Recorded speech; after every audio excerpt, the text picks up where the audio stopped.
একটি ছোট্ট গ্রামে সবুজ পাহাড় আর এক মনোরম ঝরনার পাশে এক বৃদ্ধা মহিলা বাস করতেন। তার নাম ছিল নানি। তিনি খুবই সদয় এবং মধুর মানুষ ছিলেন।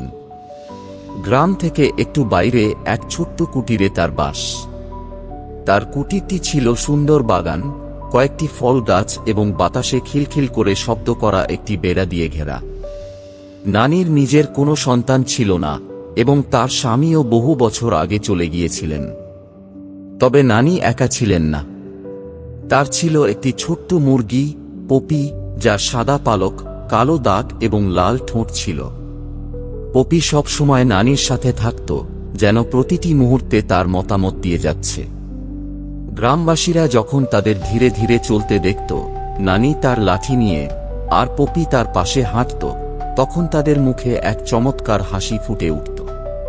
প্রতিদিন সকালবেলা তখন সূর্য আকাশে কমলা এবং গোলাপি রং ছড়াচ্ছিল, পপি একটি সোজা এবং মসৃণ ডিম দিত। নানি সেই ডিমটি যত্ন করে তুলে নিত এবং তার বুড়ো হাতের মধ্যে তা ধীরে ধীরে ধরত। তিনি মিষ্টি কণ্ঠে বলতেন, একটাই যথেষ্ট, প্রিয়।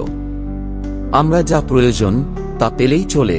তারপর তিনি ডিমটি সেদ্ধ করে অর্ধেক খেতেন এবং বাকি অংশটি সন্ধ্যায় খেতে রাখতেন। নানি তার ছোট্ট বাগানটি যত্ন সহকারে পরিচর্যা করতেন এবং নিজেই তার সবজির প্রয়োজন মেটাতেন। তার জীবন ছিল শান্তি এবং সন্তুষ্টিতে ভরা।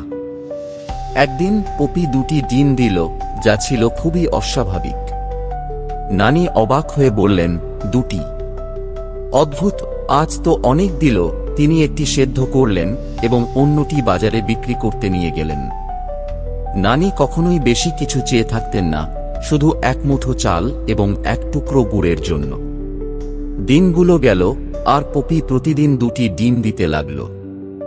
গ্রামবাসীরা তাতে অবাক হয়ে বলল, তুমি আরো কিছু ডিম বিক্রি করতে পারো নানি। কিন্তু নানি শুধু মিষ্টি হাসি দিয়ে বলতেন, একটা আমার জন্য এবং একটা অন্যদের জন্য, এটুকুই যথেষ্ট।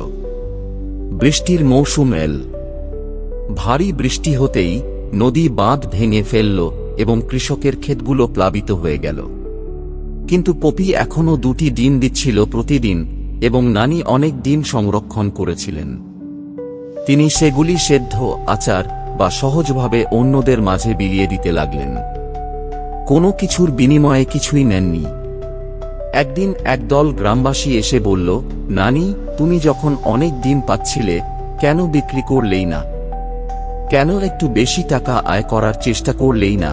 নানি এক মিনিট চুপ করে তাদের দিকে তাকিয়ে বললেন, কারণ সত্যিকারের সুখ শুধু বেশি কিছু সংগ্রহে নয়। সুখ আসে আমাদের যা আছে তা ভালোবাসায়।